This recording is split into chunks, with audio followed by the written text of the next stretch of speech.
ಇವೆಲ್ಲ ಚರ್ಚೆಗಳ ನಡುವೆ ಚುನಾವಣೆ ಮುಗಿಯುತ್ತೆ, ಫಲಿತಾಂಶ ಬರುತ್ತೆ, ಪ್ರಮಾಣ ವಚನ ಆಯ್ತು, ಕೆಲಸಗಳು ಶುರು ಆಯ್ತು, ಟೀಕೆಗಳು ನಿಲ್ಲೋದಿಲ್ಲ.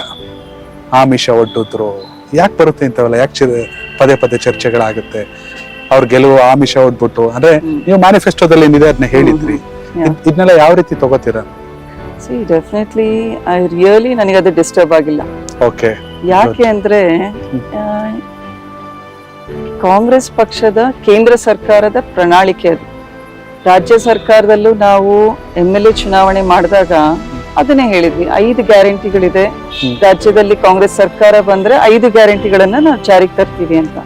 As per the promises within 1 year ಎಲ್ಲದನ್ನು ಗ್ಯಾರಂಟಿಗಳನ್ನ ಜಾರಿಗೆ ತಗೊಂಡ್ ಬಂದ್ವಿ.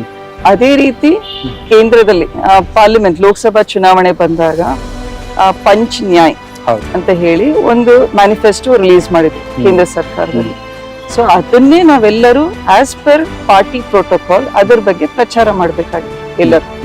ಸೊ ನಾನು ಎಲ್ಲ ಕಡೆ ಅದನ್ನೇ ಹೇಳ್ತಾ ಇದ್ದೀನಿ, ಇದು ರಾಜ್ಯ ಸರ್ಕಾರದ ಸ್ಕೀಮ್ ಅಲ್ಲ, ಇದು ಕೇಂದ್ರ ಸರ್ಕಾರದ ಸ್ಕೀಮು.